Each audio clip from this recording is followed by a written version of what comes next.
وہ گھر جلدی ہی اللہ کے غضب کا نشانہ بن جاتا ہے۔ اور یاد رہے، جو چیز اللہ کے غضب کا نشانہ بن جاتی ہے وہ جلد سے جلد تباہ و برباد ہو جاتی ہے۔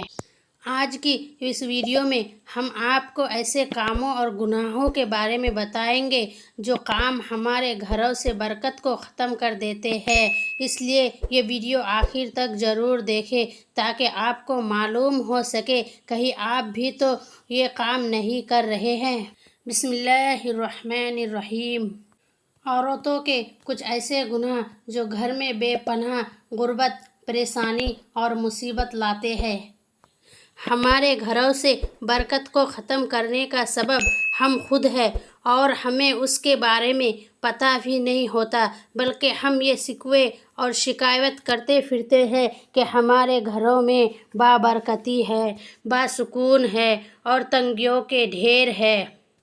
انسان کے گھر میں برکت نہ ہو تو انسان کے پاس سب کچھ ہونے کے باوجود بھی انسان کو محسوس ہوتا ہے کہ اس کے پاس کچھ نہیں ہے، اس کے زندگی میں سکون نہیں ہے۔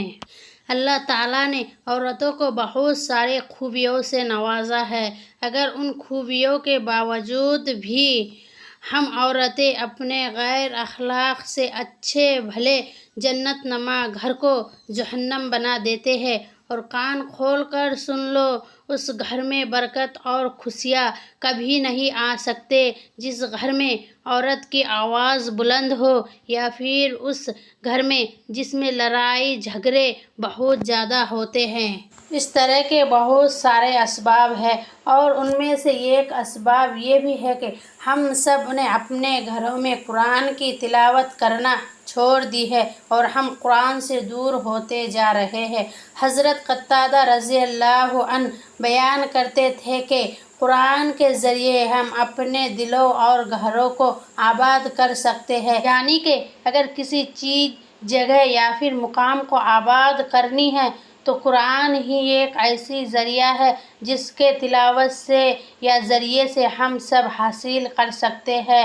اللہ تبارک و تعالیٰ ایک ہی عمل میں کتنی ساری برکتیں عطا فرمایا ہے۔ حضرت امام جعفر صادق نے فرمایا کہ یہ عورتوں ایسے گناہ کبھی نہ کرنا جس کی وجہ سے تمہارے گھر جلد ہی خدا کے غضب میں آ جائے۔ اور یاد رہے، جو چیز اللہ کے غضب کا نشانہ بن جاتی ہے وہ جلد سے جلد تباہ و برباد ہو جاتی ہے۔ آپ صلی اللہ علیہ وسلم نے فرمایا کہ عورت کا پہلا گناہ کسی بھی کام کے آغاز میں بسم اللہ نہ پڑھنا۔ بسم اللہ کا مطلب ہے اللہ کے نام سے شروع۔ جس کام کی ابتدائی بسم اللہ سے کی جاتی ہے اللہ تعالیٰ اس کام میں ضرور برکت ڈالتا ہے، اور جس کام کے آغاز میں بسم اللہ نہ پڑھی جائے تو اللہ تعالیٰ اس کام سے برکت چھین لیتا ہے اور اس کام میں شیطان کا ہاتھ ہوتا ہے۔ جس کام میں شیطان کا ہاتھ ہو تو وہ چیز برکت سے الگ کر دی جاتی ہے۔ لہٰذا اگر تم اپنے گھر میں مال و دولت میں برکت چاہتے ہو، رزق میں برکت چاہتے ہو تو ہر کام کے آغاز میں بسم اللہ ضرور پڑھنا۔ دوسری گناہ یہ کہ رات کو دیر تک جاگتی رہنا، صبح دیر تک اٹھنا۔ عورتیں رات کو دیر تک جاگتی رہتی ہیں، فلمیں ڈرامے دیکھتے ہیں، ان کے گھر میں کبھی بھی برکت نہیں آ سکتی اور آنے والے رزق کو ٹھکرا دیتی ہے۔ اللہ تعالیٰ صبح نماز فجر کے وقت فرشتوں کو اتارتا ہے، انہی فرشتوں کے ساتھ پیسے دولت کو زمین پر اتارتا ہے۔ جو صبح اٹھ کر نماز پڑھتی ہے، دعا مانگ رہے ہوتے ہیں تو فرشتے اللہ کے حکم سے انہیں رزق وسیع عطا کرتے ہیں، اور جو بدنصیب لوگ سو رہے ہوتے ہیں اللہ تعالیٰ ان کے گھر سے برکت کو اٹھا لیتا ہے۔ رحمت کے فرشتے کبھی بھی ان کے گھر میں نہیں جاتے۔